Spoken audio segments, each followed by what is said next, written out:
Bond energy, right? ना एक बार मेरा स्टार्ट करते हैं, तो एवरेज बॉन्ड एनर्जी किया ना।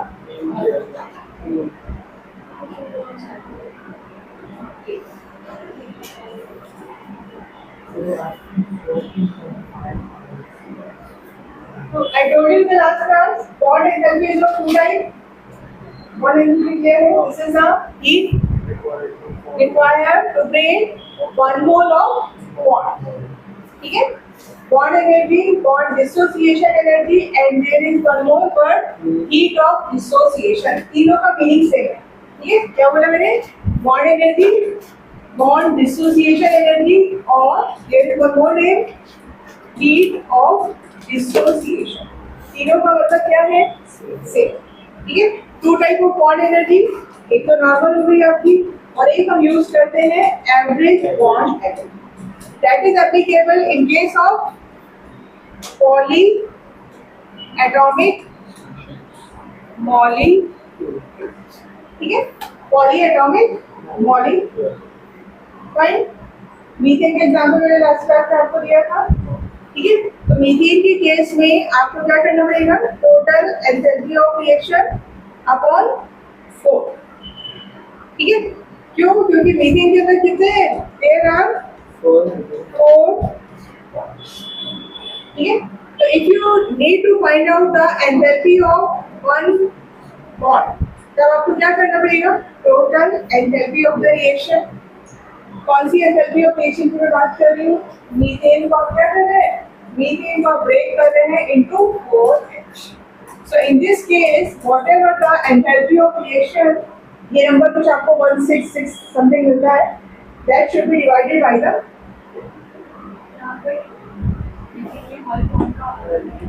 हाँ, इसीलिए एवरेज दे रहे हैं ना. हाँ, एवरेज बॉन्ड एंथैल्पी, क्योंकि सबका अलग अलग है, तो that's why we cannot consider only one value. ठीक है? तो इसलिए एवरेज बॉन्ड एंथैल्पी निकाली जाती है इन केस ऑफ मीथेन. अभी एनसीईआरटी बुक है? नहीं, अभी नहीं है. चलिए कोई बात नहीं. हाँ, माइक नहीं लगाया. Thank you. ये सब चीजें अच्छा वो बता दिया कि ये मुझे. चलिए क्वेश्चन करते हैं. अभी पहले एक दो पॉइंट और आप नोट कीजिए. अब देखो, एक बहुत स्पेशल फॉर्मूला आ रहा है, लिखा था हमने, I don't remember in the last class. Summation of bond enthalpy लिखा था हमने. Reactant minus bond enthalpy of product. ठीक है? अब आप लिखेंगे factors on which bond enthalpy depends. This portion is related to chemical bonding. थोड़ा हमने वहां पे भी किया था, लेकिन एक बार फिर से आप देख लीजिए. What are the factors on which bond enthalpy depends? ठीक है? Number 1, size of atom. इसके आंसर आप लोग बताएंगे मुझे. साइज ऑफ एटम क्या होना चाहिए? If the size of atom increases, bond energy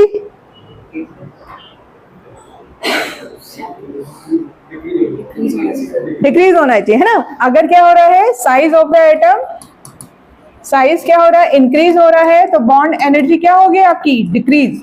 क्यों डिक्रीज होगी? आइए, chemical bonding, extent of overlapping will be less, है ना?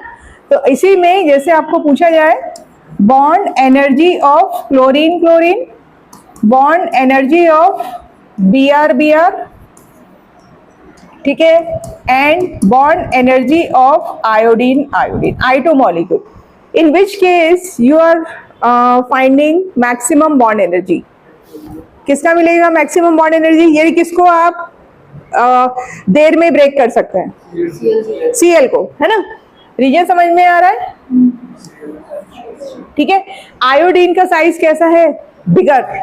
सो द बॉन्ड जो बनेगा वो कैसा रहेगा? वीक रहेगा. You can easily break the bond. यानी in case of iodine bond dissociation enthalpy is लो।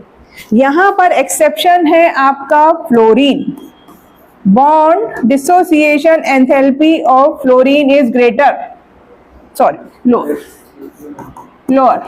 ऐसा क्यों है? मैंने यहाँ पे फ्लोरीन नहीं लिखा ना, क्योंकि फ्लोरीन इस आपके इस ऑर्डर में फिट नहीं होता है। क्यों? फ्लोरीन के केस में क्या हुआ, साइज इज वेरी स्मॉल, ठीक है, तो साइज स्मॉल होने की वजह से इलेक्ट्रॉन रिपल्शन इज ग्रेटर। एक फ्लोरीन के इलेक्ट्रॉन दूसरे फ्लोरीन के इलेक्ट्रॉन को क्या कर रहे हैं, रिपेल कर रहे हैं, तो इसलिए यहाँ पर बॉन्ड एंथैल्पी क्या हो गई, वीक हो गई। Got it? यहाँ पर ये आपका केस डिफरेंट हो गया, क्या हुआ, due to repulsion between electrons of two fluorine atoms. ठीक है, clear? Now let's move to the second factor. Second factor है आपका इलेक्ट्रोनेगेटिविटी, ठीक है, या डेल्टा EN लिखेंगे, इलेक्ट्रोनेगेटिविटी। बोलिए भाई, if the difference in the electronegativity increases bond energy, सोचिए, आप जानते हैं इसका आंसर?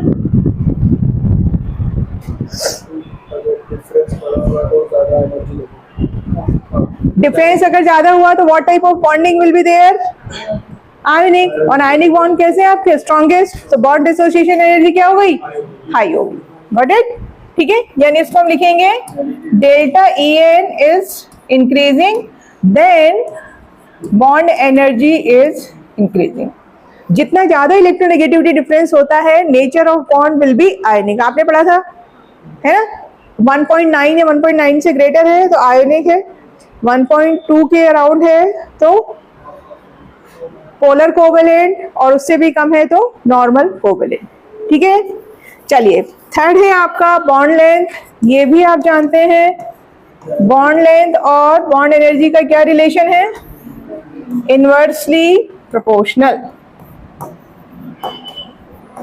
बहुत सारे लोग ऐसे याद रखते हैं कि पतली लंबी लकड़ी इजीली आप क्या कर सकते हैं, ब्रेक कर सकते हैं। इसका मतलब single bond is easily breakable. ठीक है, और सिंगल बॉन्ड का बॉन्ड लेंथ कैसा है, ग्रेटर। फाइन, तो सब चीजें आपकी कनेक्टेड है। Fourth one is number of bonding electrons, number of bonding electrons. ठीक है, यानी ऊपर वाली बात को ही दूसरी फॉर्म में बोल रहे हैं, bond energy of carbon carbon triple bond is maximum. ठीक है, then bond energy of C double bond C and bond energy of carbon single bond carbon. Clear है? ये दोनों आपके कनेक्टेड पॉइंट हैं। बॉन्ड लेंथ और बॉन्ड स्ट्रेंथ का कैसा रहता है, reverse order. Okay, now the last factor which is resonance. Okay, last factor क्या है, रेजोनेंस। रेजोनेंस याद है कुछ, हमने बहुत डिटेल में नहीं किया लेकिन अभी आएगा आपका ऑर्गेनिक पे। Resonance delocalisation of pi electrons. ठीक है, जैसे आप एग्जांपल दे सकते हैं मुझे, carbonate ion, benzene molecule, ozone. Ozone हमने पढ़ा था, ओजोन मॉलिक्यूल याद कीजिए, it is like this, this is first possible structure, second possible structure is like this. If we are assuming all the three oxygen are different, अभी के लिए assume कीजिए कि तीनों अलग अलग हैं, तो 1 और 2 के बीच में सिंगल बॉन्ड, और here 1 और 2 के बीच में क्या है, double bond. But actual ozone molecule does not have this structure or this structure, दोनों में से कोई नहीं है, it is lying in between these two structure। ठीक है, जिसको बोलते हैं रेजोनेंस हाइब्रिड। ठीक है, तो actual structure is something like this, O O, और यहां पर हम कैसे शो करते हैं, डॉटेड लाइन से। यानी in case of ozone there are 2 equal bonds, ठीक है, ये आपका एक्सपेरिमेंट का डेटा है एक्सरे के बाद का, कि ओजोन मॉलिक्यूल में सिंगल बॉन्ड नहीं है, ना ही क्या है, it does not contain either single bond और double bond. The actual bond length is lying between single bond and double bond. ठीक है, जो बॉन्ड लेंथ है वो क्या है, डबल बॉन्ड और सिंगल बॉन्ड के बीच में लाई करती है.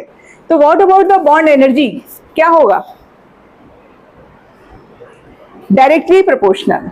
ठीक है, जो मॉलिक्यूल्स आपके रेजोनेंस शो करते हैं वहां पर बॉन्ड एनर्जी कैसी रहेगी, हाई रहेगी. रेजोनेंस इंक्रीजिंग तो क्या होगा आपका, बॉन्ड एनर्जी इंक्रीजिंग. और रेजोनेंस को जनरली हम कनेक्ट करते हैं स्टेबिलिटी से. Resonance gives stability to the molecule. तो स्टेबिलिटी आ रही है तो क्या हो गया, स्ट्रांग हो गया molecule. We need more energy to break. ठीक है, स्टेबिलिटी. ठीक है, ये बात किसकी हो गई, बॉन्ड एनर्जी. अब पहले एक दो क्वेश्चंस करेंगे. फॉर्मूला आपको समझ में आया है. Here we need to apply always reactant minus product. ठीक है, चलिए मॉड्यूल पर आएंगे.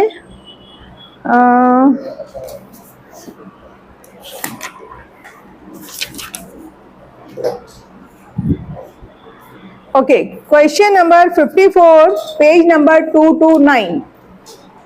Question number 54 and page number 229. देखिए, in this case he mentioned the data in terms of bond enthalpy. Nitrogen दिया है आपको, हाइड्रोजन दिया है और NH बॉन्ड दिया है. ठीक है, और पूछा है आपसे calculate the enthalpy change of the reaction. N2 plus 3H2 is giving you 2NH3. क्या करना है आपको, total enthalpy of reactant, bond enthalpy.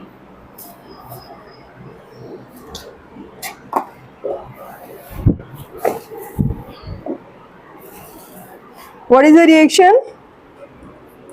N2 plus 3H2 is giving you 2NH3. ये कौन सी साइड है भाई, प्रोडक्ट, और ये है आपके रिएक्टेंट. ठीक है, तो डेल्टा RH फॉर्मूला हमारा क्या बोलता है, total bond enthalpy of reactant minus total bond enthalpy of products. ठीक है, अब यहाँ एक चीज ध्यान रखिएगा, नाइट्रोजन आपका 1 है, so there is only 1 triple bond. तो आप डायरेक्ट वैल्यू रखेंगे, कितना है N ट्रिपल बॉन्ड N का 945 प्लस. हाइड्रोजन में आपको उसने सिंगल बॉन्ड का दिया है बेटा, कितने हाइड्रोजन है, 3H2 है ना. तो क्या करना है आपको, 3 इंटू 436. ये हमारी बात हो गई किसकी, रिएक्टेंट की, करेक्ट. माइनस NH3 का स्ट्रक्चर आपको ध्यान है, how many NH bond, how many NH bond, 3 है. और आपके मॉलिक्यूल कितने हैं, 2 मॉलिक्यूल है. तो आप क्या करेंगे, 6 into 391. That's how you will find the answers. ठीक है, क्या मिल जाए आपको, बॉन्ड एनर्जी का आंसर. चेक कर लीजिए पीछे, यही आ रहा है. ओके, चलिए क्वेश्चन नंबर 49 ट्राई कीजिए.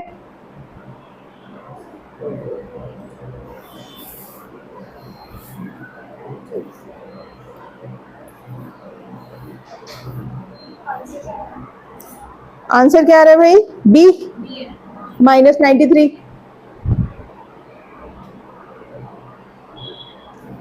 Question number 47.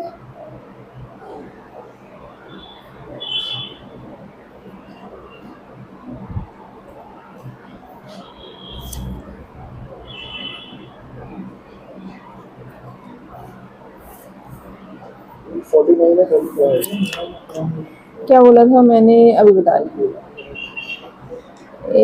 हाँ 49 बोला था, question number 49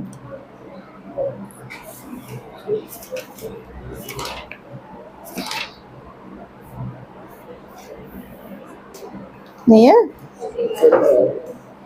Enthalpy of this reaction is negative.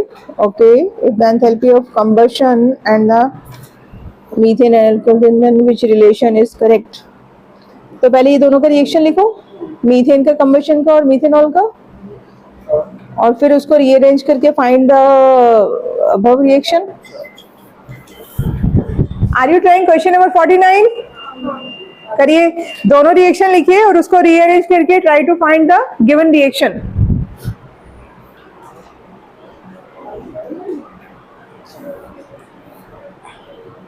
नहीं, हाँ 49 ये वाला नहीं है. कंबशन का रिएक्शन लिखो दोनों का, मीथेन और मीथेनॉल का.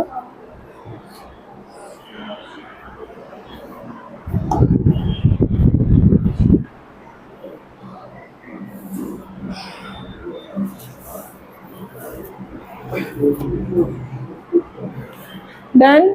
सिद्धार्थ 49 अथर्व हो गया, कर रहे हैं भाई. ओके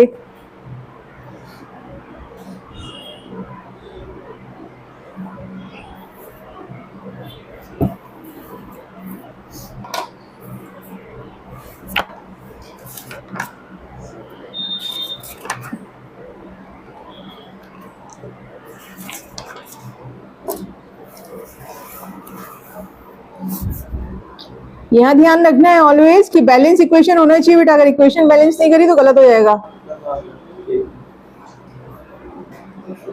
आ गया.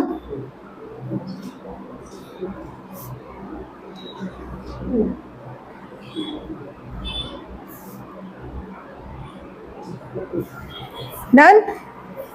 नहीं समझे? रिएक्शन लिखिए, मीथेन का कंबशन, उसके बाद मीथेनॉल का कंबशन. यहाँ तब तक आगे बढ़ो.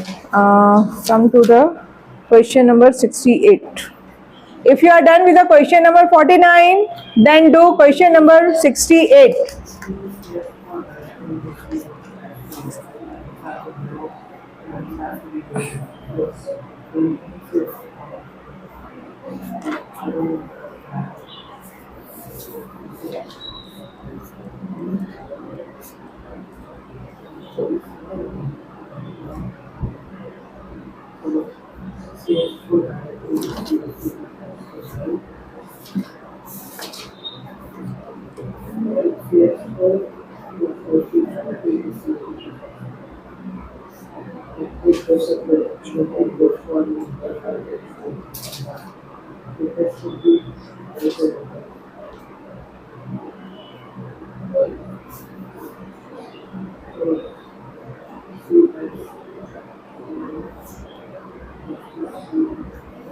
$49 हो गया.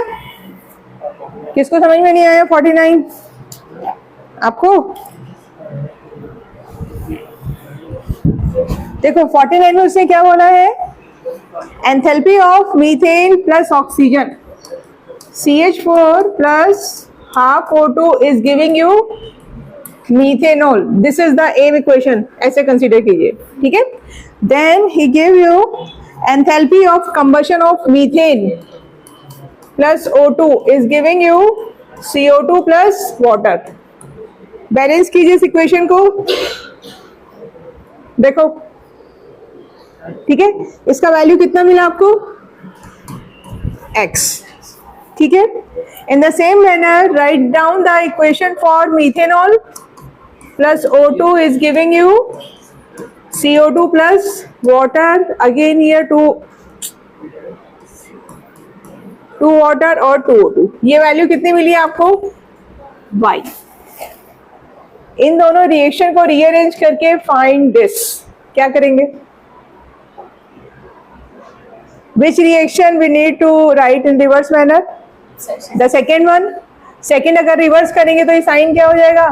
माइनस हो जाएगा. तो इसका मतलब क्या हुआ? X is greater than Y. ठीक है. X is greater than Y. अब आप आइए question number 68 again with the bond energy. Is it clear? Question number 68.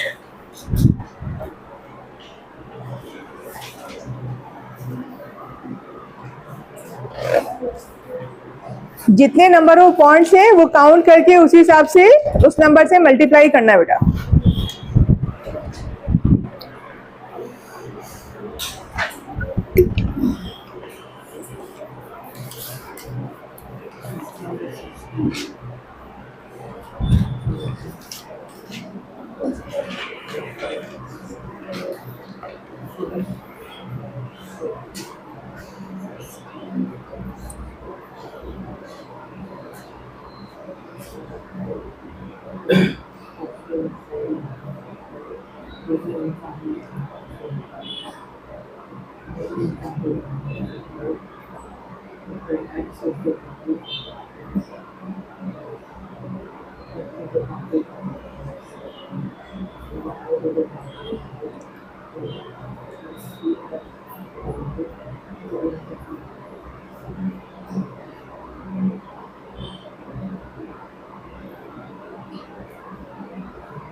हाँ भाई डन. थोड़ा स्पीड अप कीजिए बेटा.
हो गया भाई? आ गया? करेक्ट आंसर आ गया? अब आपको बोलूंगी फोन यूज करने के लिए. टेलीग्राम पे मैंने अभी क्विक शेयर की है all the questions based on bond enthalpy. तो अभी आप आइए टेलीग्राम जो हमारा ग्रुप है, और जिसके पास फोन नहीं है मेरा फोन ले लीजिए. चाहिए? मेरे फोन की जरूरत है किसी को क्वेश्चन देखने के लिए?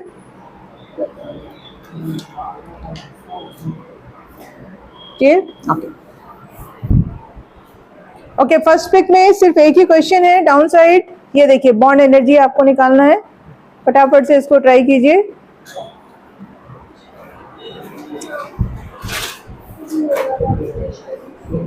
हाँ बेटा ये वाला नहीं आया. देखो क्या रिएक्शन दिए उसने आपको. ये रिएक्शन दी है. ठीक है. हाँ फर्स्ट वाले कीजिए बेटा. ये देखो यहाँ पर ये दोनों रिएक्टेंट है. ठीक है. तो आपको इन दोनों का बॉन्ड एनर्जी ऐड करना है. माइनस ये इसका प्रोडक्ट का, ठीक है। तो डेल्टा आर एच। अब देखो रिएक्टेंट के लिए क्या करोगे आप, CH2 बॉन्ड है, उसने आपको C डबल बॉन्ड C दिया, लुक एट दिस केयरफुली, इसमें एक C डबल बॉन्ड C है, तो एक हमारा 615 हो गया, प्लस CH बॉन्ड कितने हैं यहाँ पे, H C H double bond C H H, ये है ना, तो कितने CH बॉन्ड हो गए, 4। ये एक CH बॉन्ड का है, तो 4 इंटू 414 ये।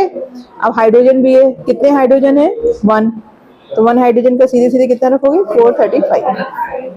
तो this is all about reactant. Then minus कीजिए, अब इसमें देखो कितने कार्बन बॉन्ड है, CH बॉन्ड 6 हो गए, तो ये 6 इंटू 414 सबका आंसर आ जाएगा, ठीक है। सिर्फ आपको बॉन्ड चेक करना है। हाँ भाई, रिएक्शन समझ में आ गई आप लोगों को? रिएक्शन में लिख दो बोर्ड पे अगर आप नहीं समझे।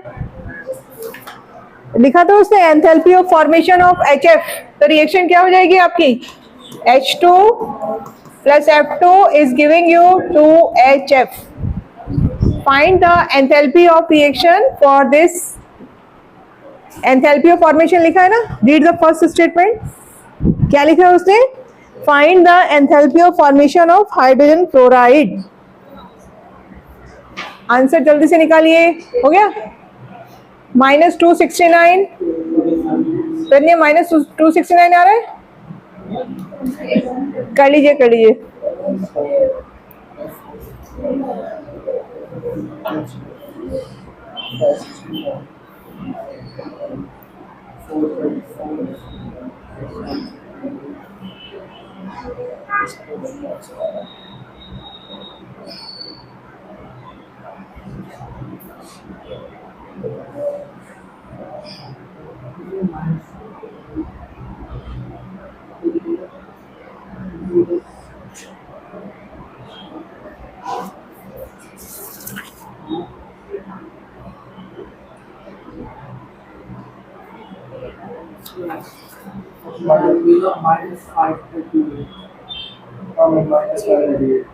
ठीक है, -269 आ रहा है,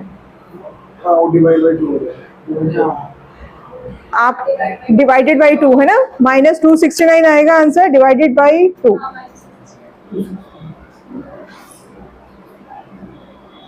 एक ट्राई कीजिए क्वेश्चन नंबर 4, बाकी आप घर पे ट्राई करेंगे। क्वेश्चन नंबर 4 सेकंड पे चेक कीजिए, क्लियर है। H2 is giving you 2H, O2 is giving you 2O और H2 plus O2 is giving you H2O, ठीक है। ये आपको डेटा गिवन है और आपको उसने पूछा है calculate the bond energy of OH। तो what should be the aim equation?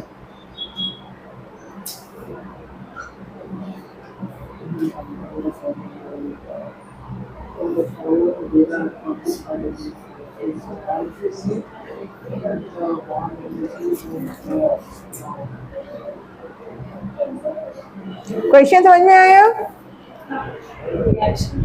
हाँ, एम इक्वेशन की इसमें जरूरत नहीं है, आप देखो डायरेक्ट कर सकते हो। आपकी ये क्वेश्चन है H2 plus O2 is giving you H2O। H2O में कितने बॉन्ड है आपके, 2 OH बॉन्ड आ रहे हैं, तो आपको एक का निकालना है। ट्राई करो खुद से, थोड़ा मैंने क्लू दिया है।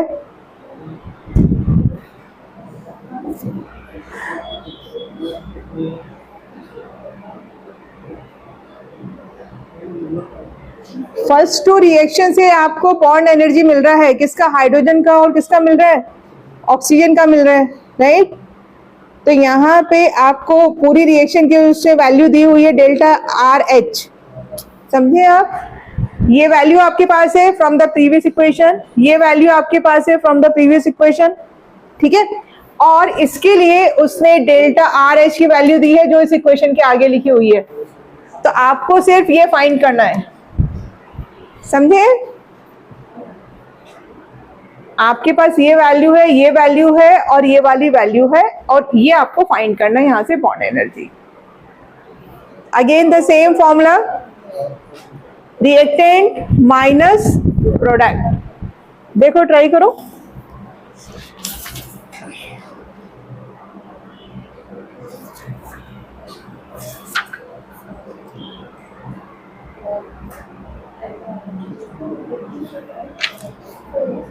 H2 का 104.2 लेंगे। हाँ, O2 का दिया है 118.4 और रिएक्शन में हाफ, तो उसको हाफ करेंगे। इन दिस केस ऑक्सीजन को हाफ करना है आपको, ठीक है, क्योंकि मैंने बैलेंस नहीं की equation. Here oxygen is in the half, और उसमें 2 OH बॉन्ड होंगे। हाँ, तो उसको डिवाइड बाई 2 करेंगे, ठीक है। तो बॉन्ड एनर्जी आई गेस आप लोगों को समझ में आ गया। 110.6 ना 110.6 आएगा। जी हाँ, समझ में आ गया क्या करना है यहाँ पे। Are clear? चलिए इसको फिनिश कीजिए, फिर आगे बढ़ते हैं।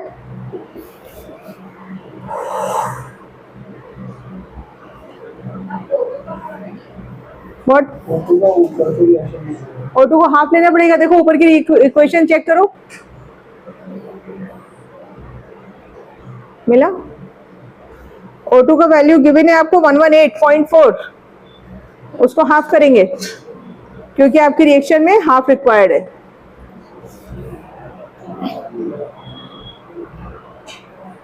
हो गया भाई? Done everyone? साक्षी हो गया?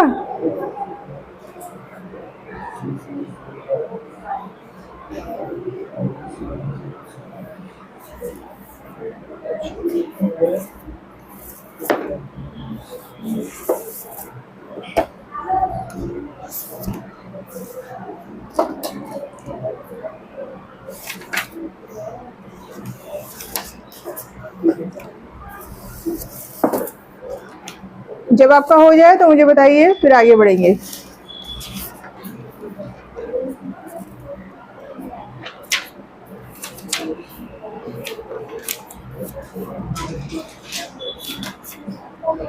हो गया?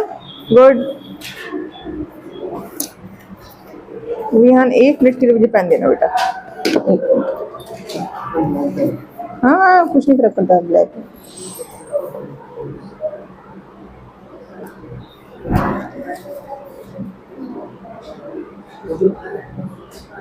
लीजिए, थैंक यू। चलिए भाई, अभी आपको ये क्वेश्चन शेयर किए हैं। इससे जो आप पहले वाले क्वेश्चन जो आप लोगों ने नहीं किए, वो सिंपली आपके एंथैल्पी ऑफ रिएक्शन निकालने वाले हैं। ये भी वैसा ही है, बस यहाँ पे इंट्रोड्यूस हुआ है बॉन्ड एनर्जी। तो बॉन्ड एनर्जी में आपका फॉर्मूला चेंज हो गया। Always remember, reactant minus product. बाकी सब जगह क्या करते आ रहे हैं अभी तक? Product minus reactant. Now the totally new enthalpy, ठीक है। हेडिंग डालिए enthalpy of neutralization. Enthalpy of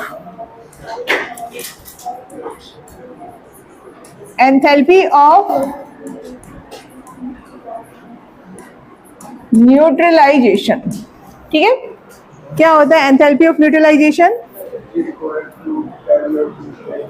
हाँ, इसको थोड़ा सा लिख लीजिए। Enthalpy of neutralization of an acid by a base, है ना। You know about the neutralization reaction. तो always the reaction will occur between acid and the base. तो लिखिए enthalpy of neutralization of an acid by a base is defined as, या यहीं से start कर लीजिए, it is defined as the heat change. क्या है ये? Heat, it is defined as the heat change, generally negative. Generally क्या है? नेगेटिव साइन का मतलब क्या हो गया? एक्सोथर्मिक, ठीक। It is defined as the heat change, है ना, generally negative when 1 gram equivalent of the acid, ठीक है, is neutralized by a base 1 gram equivalent. ठीक है, इक्विवेलेंट वाला कॉन्सेप्ट हमने नॉर्मेलिटी में पढ़ा था। 1 gram equivalent H positive is getting utilized by 1 gram OH negative. ठीक है, by a base the reaction, आगे है the reaction being carried out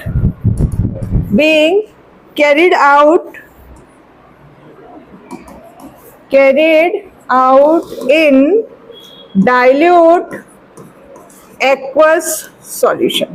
ठीक है, तो अभी मैं आपसे बात कर रही हूँ strong acid and strong base. This concept we will study in the next topic chemical equilibrium. अभी के लिए सिर्फ एग्जांपल समझ लीजिए और पहले मुझे डिफाइन करना पड़ेगा। Okay, first write down this reaction NaOH plus HCl, they both are the example of strong base and strong acid। strong का मतलब क्या है यहाँ पे? strong का मतलब है these are completely dissociated when you add NaOH into water। ठीक है, it immediately breaks into ions, sodium ion separate, OH ion separate। ठीक है, अभी समझाती हूँ, अभी इसको पहले कंप्लीट कर लीजिए। So in this case what is the product? NaCl plus water. ठीक है, आपको जो डेफिनेशन था that is written in terms of OH and H। हम न्यूट्रलाइजेशन की बात किसके बारे में कर रहे हैं अभी? Mainly in terms of H and OH negative। H positive is coming from acid, OH is coming from base। 1 gram equivalent of H positive is neutralized by 1 gram of OH। ठीक है, in this case जो आपका यहाँ पर neutralisation enthalpy, okay, इसका value ध्यान रखिए, ये याद करेंगे अच्छा रहेगा, -57.1 किलो जूल पर मोल, किलो जूल पर मोल। ठीक है, बड़ा करो, थोड़ा छोटा हो गया। हाँ,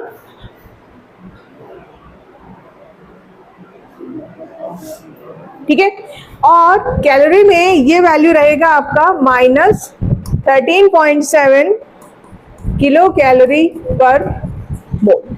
ये फिक्स वैल्यू बेटा, you know the conversion of calorie into joule, है ना, तो ये वही चीज है, कोई एक वैल्यू आप याद कर सकते हैं, बाकी कन्वर्ट कर सकते हैं। ठीक है, तो first we will learn about the strong acid and strong base. देखो स्ट्रॉन्ग एसिड, इसके एग्जांपल लिखेंगे HCl, HNO3, H2SO4। Strong word का मतलब है these compounds are completely ionized। ठीक है, जितना आपने लिया है सारा का सारा आयंस में डिसोसिएट हो चुका है। ठीक, strong acid, strong base, NaOH। Strong base के नाम पे हमेशा माइंड में सबसे पहले NaOH आता है, then KOH, then LiOH, group 1 element, alkali metals, है ना, their solution always behave as strong base। weak acid है आपका विनेगर। ठीक है, H3PO4, H2CO3, H2C2O4, oxalic acid, this is oxalic acid. Titration क्या है ऑक्सैलिक एसिड का, है ना, तो ये वही ऑक्सैलिक एसिड है, and etcetera. Okay, now the week base NH4OH, calcium hydroxide etcetera. ठीक है, कॉपर हाइड्रोक्साइड, ये सब आपके क्या रहेंगे? Weak base. ठीक है, अब आप डिफरेंस समझिए फिर से एक बार स्ट्रॉन्ग एंड वीक का।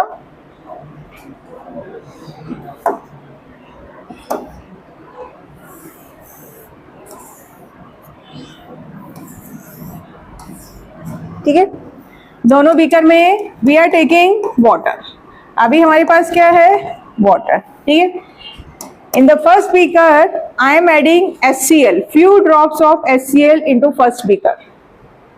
तो what is present inside this beaker? water तो है ही है, water के अलावा क्या है? HCl ब्रेक्स इनटू आयन, है ना।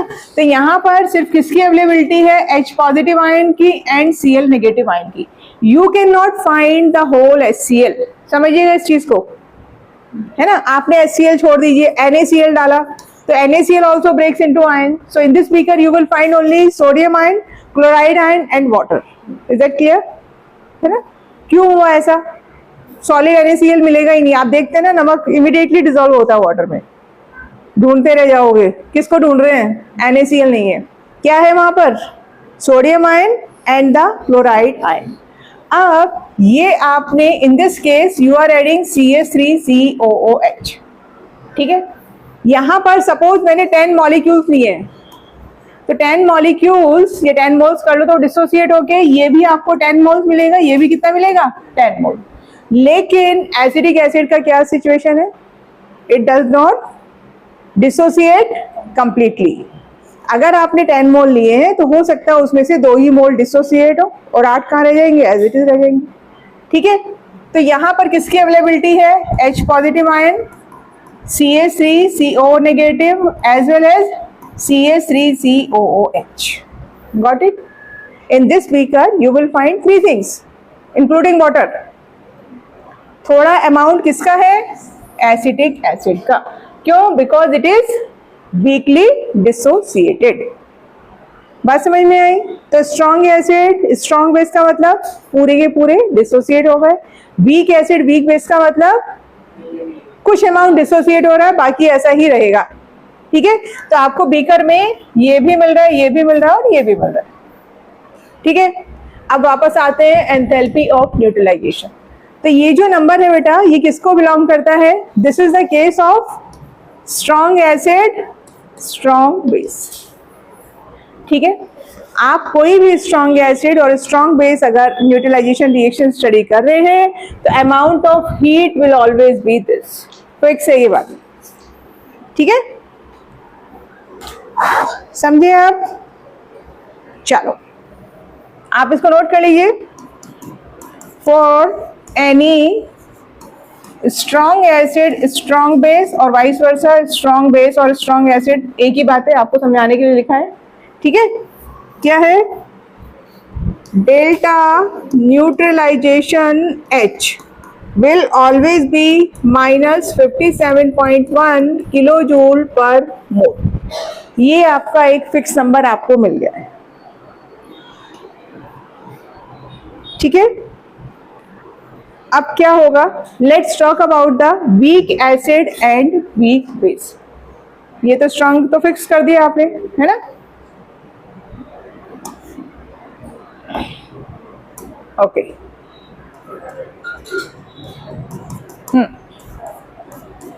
इन केस ऑफ वीक एसिड और वीक बेस, यानी ऊपर वाली सिचुएशन में से आपने कोई भी एक कंपोनेंट कैसा लिया है, विच इज वीक, यानी वीक एसिड स्ट्रॉन्ग बेस या फिर स्ट्रॉन्ग एसिड, कुछ भी आपने वीक लिया है, ठीक है। तो क्या होगा अब इसमें कॉम्बिनेशन क्या क्या बनेंगे, वीक एसिड स्ट्रॉन्ग बेस, दूसरा आपका हो जाएगा weak base strong acid, third हो जाएगा वीक बेस वीक एसिड। ये तीनों पॉसिबिलिटीज की मैं बात कर रही हूँ, ठीक है। Delta H delta neutralization H will be less than -13.7 kilo calorie per mole. This is very important statement.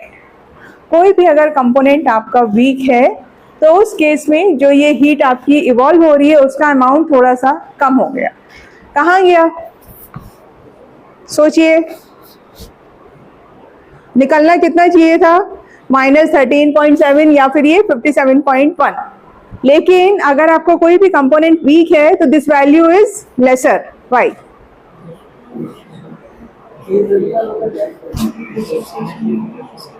इसलिए फिर क्या हुआ, जो रिमेनिंग पार्ट है जो कम इवॉल्व हुआ है ना, जो आपका मिस हो गया, वो किसमें यूज हो गया? That is being used up in the dissociation of weak acid. ठीक है, पहले वो 2 मोल जा रहे थे, अब उसको पूरा डिसोसिएट करने में वो हीट यूज हो रही है। लिखिए आगे की बात, लिखिए सम अमाउंट ऑफ हीट। अब इसी का आगे का कॉन्टिन्यूएशन में या नेक्स्ट आप लिख लीजिए, some amount of heat evolve, some amount of heat evolved is used up, ठीक है, some amount of heat evolved is used up in complete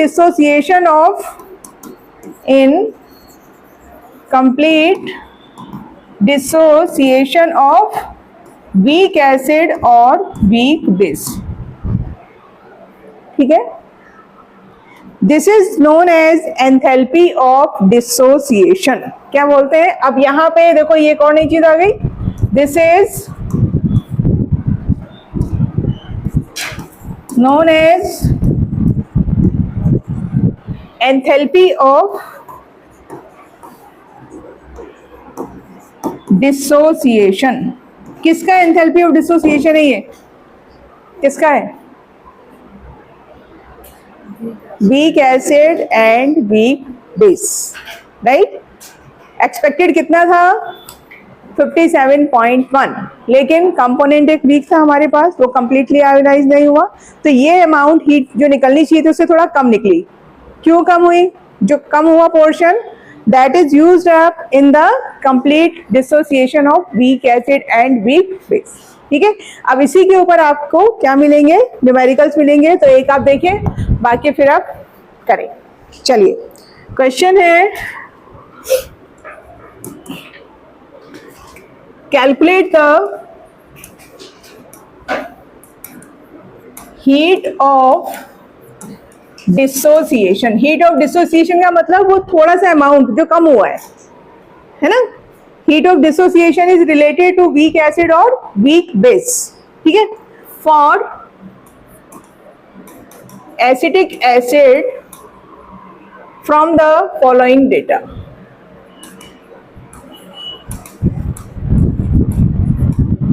चलिए, रिएक्शन 1 उसने दी है आपको CH3COOH प्लस NaOH।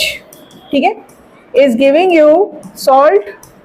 देखिए ध्यान से, acid is losing H and the base is losing OH। ठीक है, plus water। in this case delta H का वैल्यू कितना मिल रहा है आपको? -13.2। Na sorry COONA। Thank you for correcting me. ये देखिए 13.2 कितना एक्सपेक्टेड था? वो जूल की वैल्यू है 13.7। समझे आप? यहां पर ये वैल्यू हमारी कम हो गई। अभी आपने यही लिखा है, क्यों कम हो गई? What is the weaker component? CH3COH। ठीक है, दूसरा उसने आपको रिएक्शन दी है H positive and OH negative. ये 13.7 नहीं है ना इक्वल। वीक एसिड या वीक बेस अगर इन्वॉल्व है तो हमेशा कम रहेगा, है ना। ये वाटर, और इस केस में वैल्यू कितना दिया है आपको? In this case delta H is equal to -13.7 kilo calorie. देखिए, this is a expected value जो हमेशा मिलता है फॉर स्ट्रॉन्ग एसिड और स्ट्रॉन्ग बेस के लिए। लेकिन हम जो न्यूट्रलाइजेशन रिएक्शन कर रहे हैं वो किसके साथ है? This is the example of weak acid strong base, है ना। इस केस में वैल्यू कम हो गई। Can we find the dissociation heat of dissociation for acetic acid? ठीक है, क्या करना है? बहुत सिंपल सी चीज है। मान लीजिए इसको, okay, suppose heat of dissociation of acetic acid हम एज्यूम कर रहे हैं कितना? इसका मतलब ये वो जो अमाउंट हमारा कम हुआ है, same heat which is used to complete dissociation of acetic acid. पहले इसको कंप्लीट क्या करना पड़ेगा? डिसोसिएट करना पड़ेगा। फिर जाके ये आगे का काम करेगा, है ना। तो इसका मतलब यहाँ से क्या करेंगे हम, इसमें से कुछ माइनस कहाँ हो गया, ये माइनस क्यू, समझे आप बात। उस रिएक्शन में से थोड़ा पोर्शन किस में चला गया, for dissociation of acetic acid. तो सीधे सीधे लिखूं मैं ऐसे -13.2 minus Q and that should be equal to -13.7। ये देखो ध्यान से क्या किया मैंने, इज दैट क्लियर। उस रिएक्शन में से थोड़ा अमाउंट क्यू का क्या हुआ है, चला गया। किसके कहाँ पे यूज हुआ ये, तो अब यहां से Q का वैल्यू फाइंड कर सकते हैं। बताइए what is the value of Q,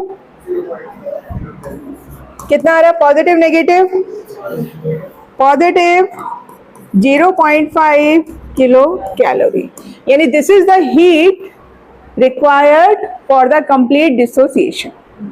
ठीक है, इसी क्वेश्चन में अगर मैं क्वेश्चन चेंज कर रही हूं, दिस इज द, ये सेम रहेगा। अब आप फाइंड कीजिए for NH4OH, NH4OH plus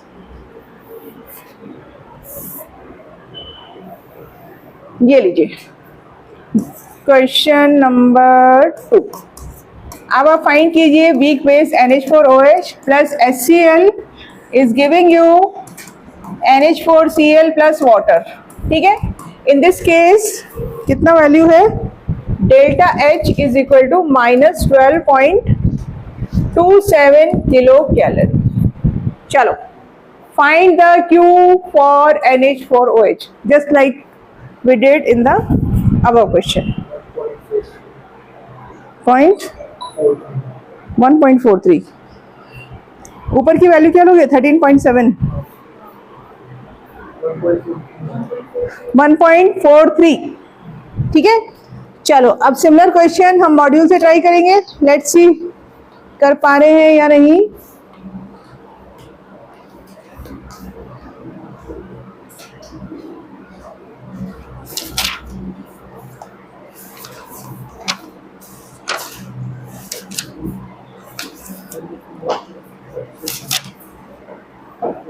question number 58, page number 229। Question number 58, page number 229।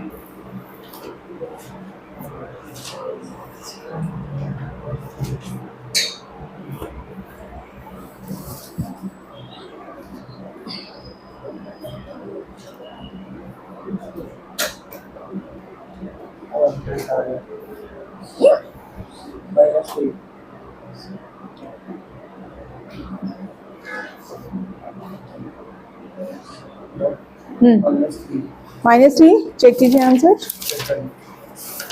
58B। हाँ भाई बहुत आसान है, प्लस माइनस ही करना है। क्वेश्चन नंबर 63 ट्राई करो। Done. Now come to the question number 63। यहां थोड़ा सा ध्यान रखने वाली चीज है, देखो किस चीज का ध्यान रखना है। H3PO3 is dibasic acid. H3PO3 is dibasic. What does it mean? Dibasic acid का मतलब क्या है? हाँ, it will give 2H positive, है ना? 63 ये कितने देने वाला है बेटा? 2H पॉजिटिव देने वाला है। तो यहाँ पर जो आपकी मेन वैल्यू है उसको आप क्या करोगे? 2 से मल्टीप्लाई करेंगे।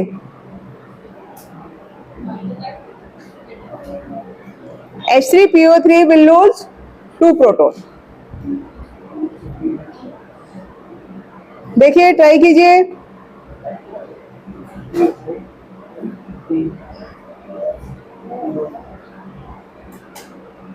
क्या है आंसर?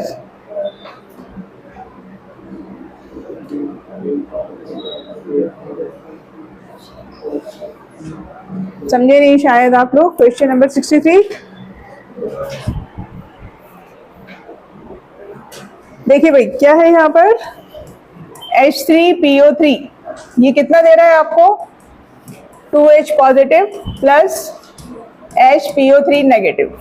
या बेस के साथ आप जो भी रिएक्शन लिखेंगे, okay, write down like this, H3PO3 plus NaOH, है ना। तो इन दिस केस आपको 2 लेना पड़ेगा ये, तब यहाँ पे आपको वाटर मिलेगा और इट विल बी NaHPO3, ठीक है। बैलेंस करेंगे बाद में। बेसिक ये है कि H3PO3 is giving you 2H positive और आपके रिएक्शन के हिसाब से H positive plus OH negative is giving you 1 mole of water. In this case जो वैल्यू है वो कितना है, -57.1 किलो जूल पर मोल। किसका वैल्यू दिया उसने, ठीक है। और ऊपर वाली रिएक्शन के लिए ये इसके लिए वैल्यू कितना दिया है, इसके लिए डेल्टा H कितना है, -55.84, ठीक है। तो आप डायरेक्ट नहीं करेंगे जैसे अभी कर रहे थे, वहां पे हमने डायरेक्ट किया था। क्यों डायरेक्ट नहीं करेंगे, क्योंकि इट इज लूजिंग 2, तो आपकी रिएक्शन भी क्या हो गई, ये पूरा का पूरा फैक्टर आपको क्या लेना पड़ेगा, डबल करना पड़ेगा।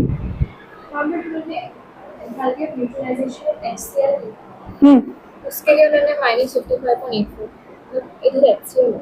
हाँ, तो फिर हम ये दिया है ना, HCl के लिए दिया है, ठीक है। लेकिन यहाँ पर एक ही प्रोटॉन का एक्सचेंज हो रहा है ना, ये लूज कर रहा है 2, तो इसलिए आपको उसको डबल करना पड़ेगा, then you will find the answer, ठीक है। समझे आप बात, ट्राई कीजिए।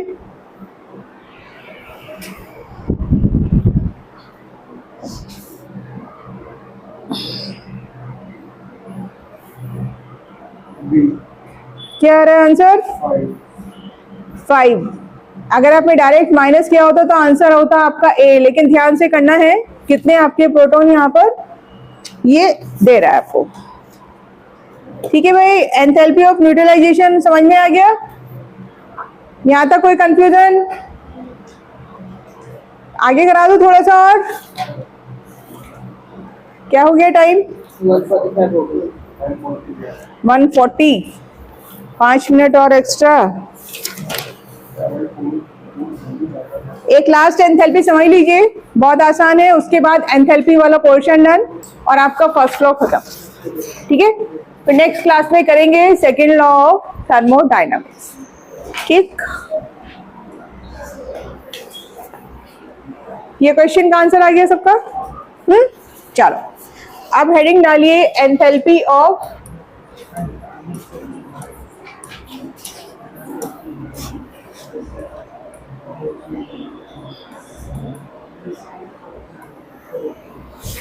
एंथैल्पी ऑफ सॉल्यूशन, ठीक है। इसका मतलब क्या है कि suppose you are dissolving any electrolyte into water, फिर से जो भी हीट चेंज हो रहा है उसको हमने क्या बोला, एंथैल्पी ऑफ सॉल्यूशन, ठीक। For example KCl plus aqueous, ठीक है। KCl का रूम टेम्परेचर पे nature it is solid, crystalline solid, and we are getting KCl aqueous solution, ठीक। so in this case enthalpy change is enthalpy of solution और ये value आपको मिलती है +18.6 किलो जूल पर मोल। आपको नंबर्स याद नहीं करने, सिर्फ साइन पे फोकस कीजिए अभी, ठीक। अगर मैंने कॉपर सल्फेट का एंथैल्पी चेक किया plus aqueous, it is giving you CuSO4 aqueous, ठीक है। in this case enthalpy of solution -66.51 kilo joule per mole. देखो दोनों केस में क्या मिल रहा है आपको, अलग मिल रहा है, एक्सोथर्मिक भी है एज वेल एज एंडोथर्मिक। तो पहली चीज क्या है, enthalpy of solution it may be exothermic as well as endothermic. Salt analysis अभी नहीं किया ना लैब में, किया। कुछ सॉल्ट अगर वाटर में सॉल्युबल नहीं होते तो क्या करते हो, हीट करते हो, है ना। कुछ सॉल्ट अगर सॉल्युबल नहीं होते तो नेक्स्ट प्रोसीजर आपको बोला जाता है कि सिंपली हीट इट, तो वो सॉल्युबल हो सकते हैं या नहीं भी हो सकते हैं, ठीक है। तो एंथैल्पी ऑफ सॉल्यूशन क्या है आपका, एक जनरल स्टेटमेंट अभी लिखेंगे।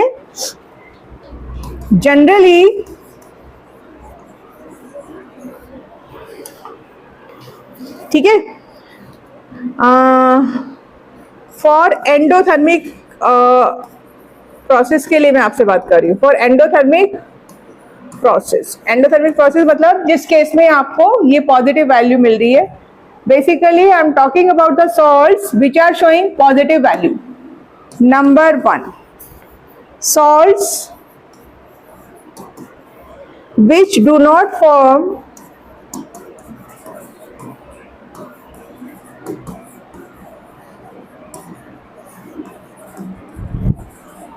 hydrates, ठीक है।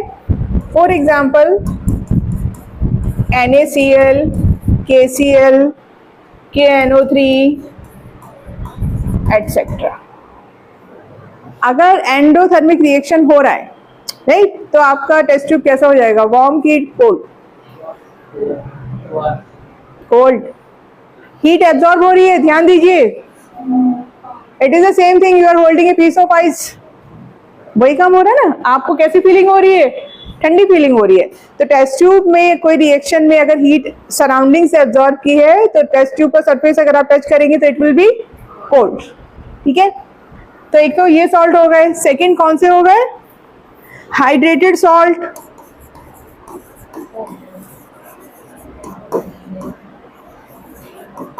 फॉर एग्जाम्पल CuSO4.5H2O, ठीक है। CaCl2 10th में रटाया गया है आपको। क्या है ये? जिप्सम। ये सब कैसे हैं? ये अगर आप इनको वाटर में डिसॉल्व करते हैं तो दे शो पॉजिटिव वैल्यू, यानी इनका जो एंथैल्पी ऑफ सॉल्यूशन है वो कैसा है? एंडोथर्मिक, ठीक है। कैसा है? एंडोथर्मिक। अब देखो अगला इंटरेस्टिंग पॉइंट हो गया, लिखना है, हो गया। चलिए, ये किसके ऊपर डिपेंड करती है? Enthalpy of solution depends on 2 steps. Now I am talking about only ionic substances की बात कर रही हूं, ठीक है। देखिएगा, अब आपको अप्लाई करना है स्लो और आप खुद से मुझे रिएक्शन बताएंगे। एक रिएक्शन आपको मिलेगा। मान लीजिए this is the any ionic salt. A भी सॉल्ट है आपका, NaCl कंसीडर कर सकते हैं, ए भी कंसीडर कर सकते हैं। You are dissolving it into water and it breaks into ions. Is that clear? यहां पर कौन सा आपका हीट चेंज हुआ? Tell me the name. Positive negative जो भी होगा आप मुझे नाम बताइए। अभी तो आप पढ़ा है ऊपर एंथैल्पी ऑफ सॉल्यूशन, यही तो पढ़ा है हमने। तो ये क्या हुआ आपका? इधर मैं लिखूंगी डेल्टा सॉल्यूशन H, ठीक है। What ever it is, positive negative. अब इसी रास्ते पर हम दूसरे तरीके से आ सकते हैं। पहले मैंने AB को ब्रेक किया, सिंपली हीटिंग किया, और I am getting ions in the gaseous form. Now tell me this enthalpy. No. Ionization potential is for single atom बेटा। ये आप पूरा NaCl की बात कर रहे हो। Yes. Lattice enthalpy. NaCl को ब्रेक कर रहे हो into ions, ठीक है। तो this is delta lattice H। अब इसके बाद ये आयंस को आप ले गए एक्वस फॉर्म में, गैसेस फॉर्म में मिले थे, आप किस में ले जा रहे हैं? वाटर में लेके जा रहे हैं। तो this is known as hydration enthalpy. This is known as hydration enthalpy. Ions का और वाटर का जो रिएक्शन होता है उसमें जो हीट चेंज है दैट इज हाइड्रेशन एंथैल्पी। ये सारी एंथैल्पी आपके लिए न्यू है अभी, है ना? समझ में आया? Now apply the Hess law. If a reaction occurs in single step or in multiple step, total heat change will be same. Now tell me the equation. Plus this, ठीक है। इससे आपको क्या समझ में आया भाई? इससे आपको बहुत अच्छा एक इक्वेशन मिली। Enthalpy of solution is equal to lattice enthalpy plus hydration enthalpy. Lattice enthalpy आप डायरेक्टली फाइंड नहीं कर सकते हैं, ठीक है। So this is the one way. आपको डायरेक्ट क्वेश्चन मिल सकता है, कोई एक मिसिंग होगा यहां से, दूसरे को आपको कैलकुलेट करना है, लेकिन उसके लिए ये इक्वेशन आपको पता होनी चाहिए।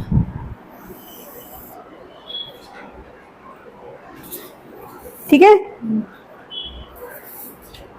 ओके। तो अब आप एक स्टेटमेंट और लिखेंगे, for most of the compound enthalpy of solution is positive. ये कैसा है? पॉजिटिव वैल्यू है, यानी कैसा मिल रहा है आपको? एंडोथर्मिक। देखो यहां से कितनी अच्छी चीज आपको समझेंगे। Enthalpy of solution for most of the compound is endothermic. ठीक है, जैसे मैंने आपको बोला था अभी कि लैब में जब सॉल्ट एनालिसिस करते हैं, if any salt is not dissolving into water, तो आप क्या करेंगे? उसको हीट करेंगे। अब देखो आप क्या करोगे? पॉजिटिव यानी एब्जॉर्ब कर रहा है, नहीं? तो इसलिए डिसोल्यूशन का मतलब सॉल्युबिलिटी या solubility of A salt, dissolution of salt increasing on increasing temperature. ये कॉन्सेप्ट अप्लाई कैसे हुआ? ये फिर से केमिकल इक्विलिब्रियम का पार्ट है, अभी के लिए समझ लीजिए। एंडोथर्मिक रिएक्शन जो होते हैं वहां पर वो उनका रेट, उनकी स्पीड इंक्रीज होती है ऑन इंक्रीजिंग टेम्परेचर। समझे आप? एंडोथर्मिक रिएक्शन, तो कोई भी सॉल्ट हीट करने पे सॉल्युबल क्यों हो पा रहा है?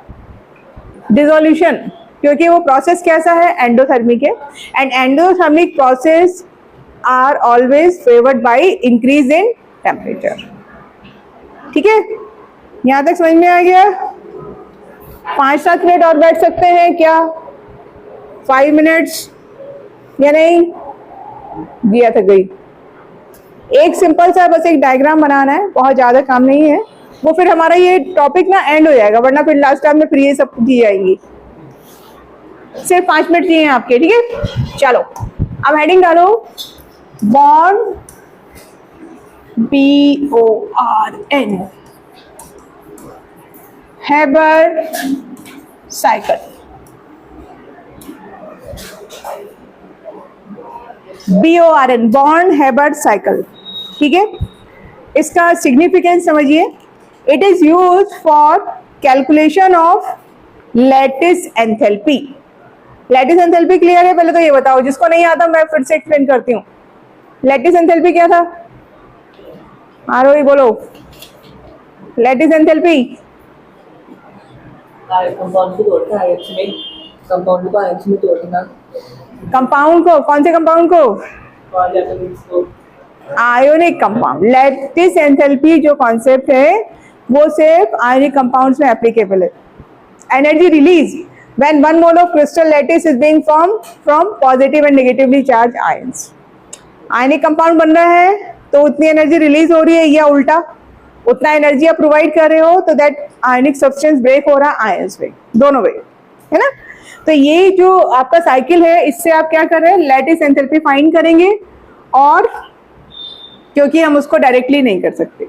दूसरा इसका है लैटिस एंथैल्पी आपने फाइंड किया तो you can also predict the stability of ionic compound. Second लिखिए इसका, it helps in predicting the stability of ionic compound. 2 application है बॉन्ड हेबर साइकिल के, predicting the stability of ionic compound. चलिए भाई, अब आप सब समझ चुके हैं, मुझे नाम बताते जाएंगे बस कौन कौन सी एंथैल्पी इन्वॉल्व हो रही है। ठीक है, let's start with the NaCl। NaCl solid, ठीक, इसको मैंने ब्रेक किया। Na positive gas plus Cl negative gas, क्या हुआ? ये लैटिस एंथैल्पी है ना। ये हमें क्या मिला? सॉरी, इसको भी नहीं करेंगे, उल्टा ये, माय बैड। अभी आप enthalpy of formation NaS plus half Cl2 is giving you NaCl solid. ठीक है, यहाँ पर कौन सी एनर्जी इन्वॉल्व हो रही है? Lattice no enthalpy of formation. ठीक है, यहाँ पर मैंने लिखा डेल्टा एच, ये डायरेक्ट रिएक्शन है आपका। अब NaCl बनाने का और क्या तरीका होगा तो सब लोग इधर बाद में नोट करना, अभी समझिए। ठीक है, सबसे पहले क्या किया हमने? सोडियम को ब्रेक किया किसमें? Na gas. बोलिए भाई कौन सी एनर्जी इन्वॉल्व हुई? P से आपके पास सोडियम का, you are breaking into separate atoms, enthalpy of atomisation, enthalpy of atomisation. तो डेल्टा AH साइन क्या रहेगा? पॉजिटिव, क्योंकि आप ब्रेक कर रहे हो, एंडोथर्मिक। अब सोडियम से मुझे बनाना है सोडियम आयन, कौन सी एनर्जी?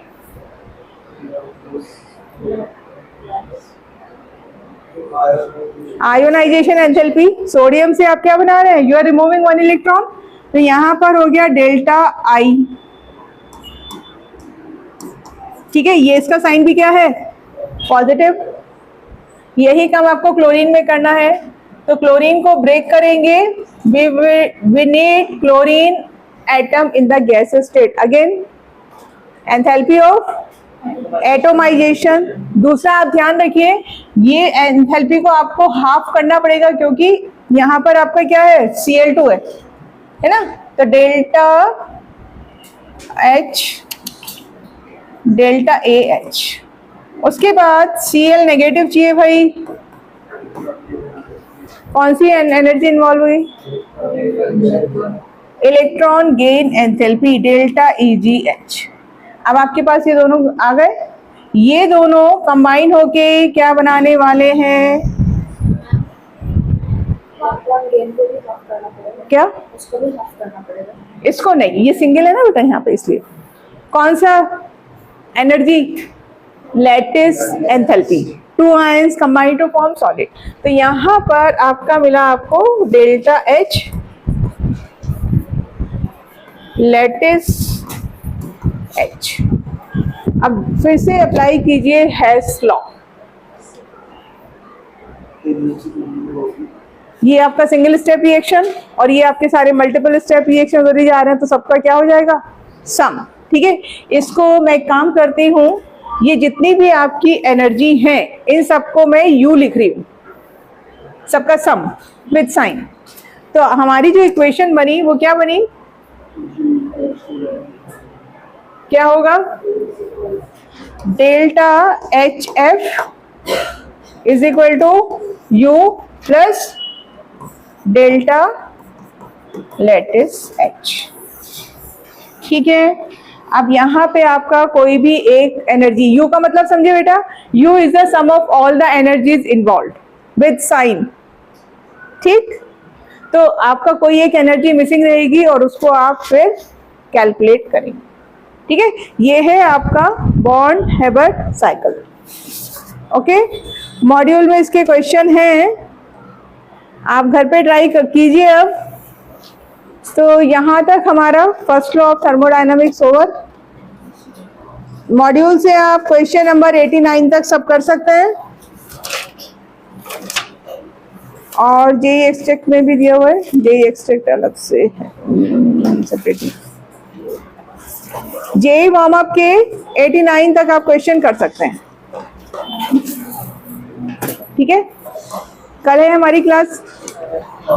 कल पहले जो मैंने पिक शेयर किए हैं वो प्रैक्टिस करके जरूर आइए आप लोग। हाँ बोलो।